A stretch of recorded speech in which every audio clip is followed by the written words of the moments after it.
This next fly is, I got it when I got it. I started swinging flies.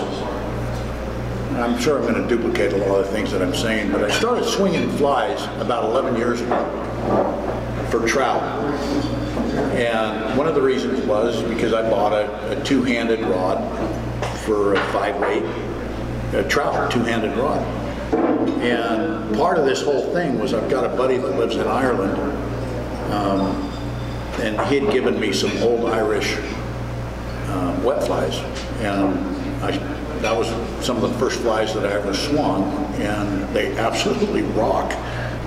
You see, I'm bending the barb down on the hook with my vise, and I do that on every hook that I tie on. The barb is gone before I even tie the fly.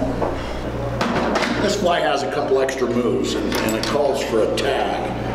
A lot of the more contemporary flies gave up on the tag, and when I'm tying for steelhead or tying these old traditional flies, they all call for a tag. So it's kind of like I'm tying a mini steelhead fly here, and the tag is just silver tinsel.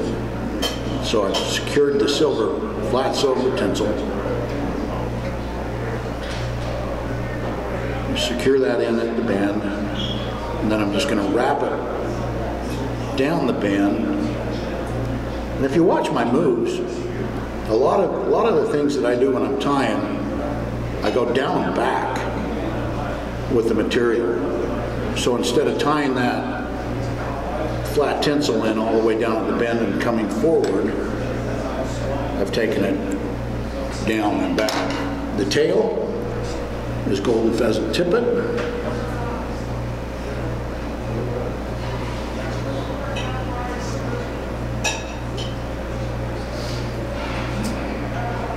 Just taking a few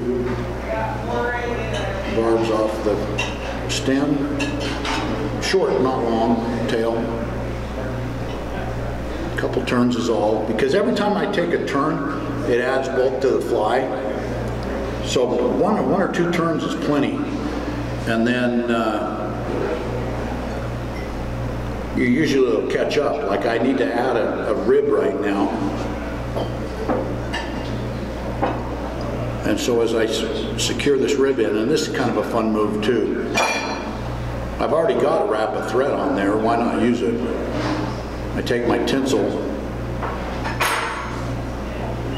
and turn it around the hook shank underneath the thread, and then it's there, it's connected. A couple turns and I'm done. Now the body on this is sealed.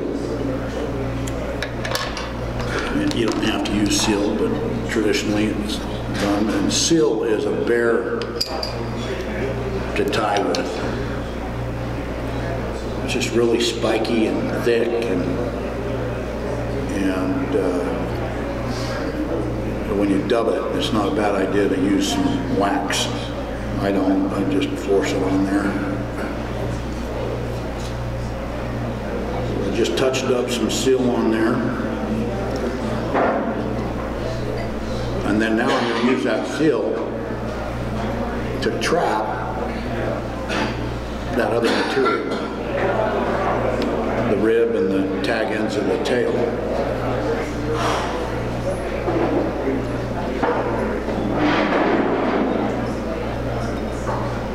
Stopping short.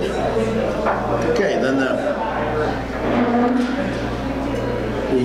hackle goes through the body, and you're going to go, oh wow, you forgot to put the hackle in.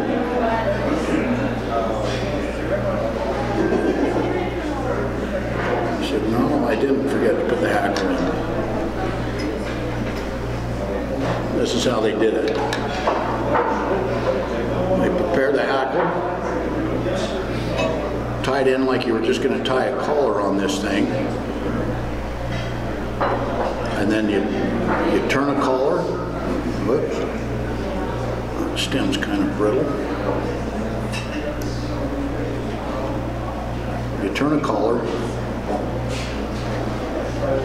and then you palmer the hackle back to the bend of the hook.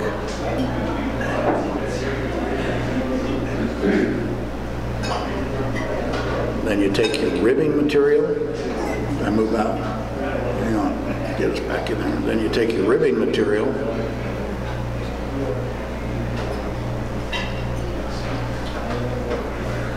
And you tie your hackle down with your rib. Don't ask me why. I can't explain that. I've spent a little bit of time over in the UK, and I can understand why they might think that's the better way of doing it, but they pretty much do everything backwards over there. Well, I hope I didn't offend somebody. I love it over there. But that's how they hackle these small wet flies.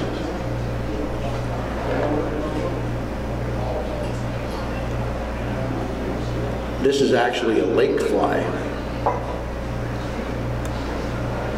a lock fly.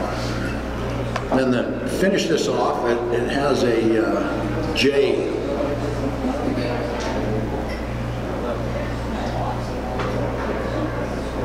Take a J feather, and it's really cool. I should show you this. There, you can see it. So it's English J.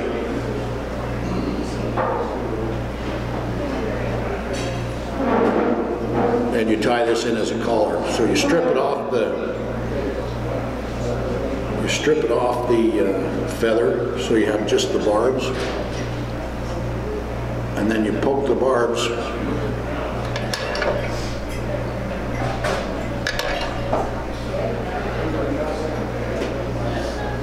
right in front, so they circle the whole shank of the hook. Then a couple turns.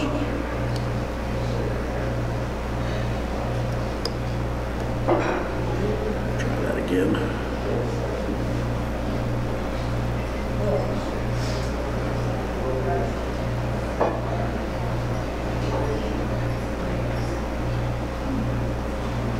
Couple turns, trim up a little bit of the excess, and then you pull it back on itself. A couple turns to force it going backwards.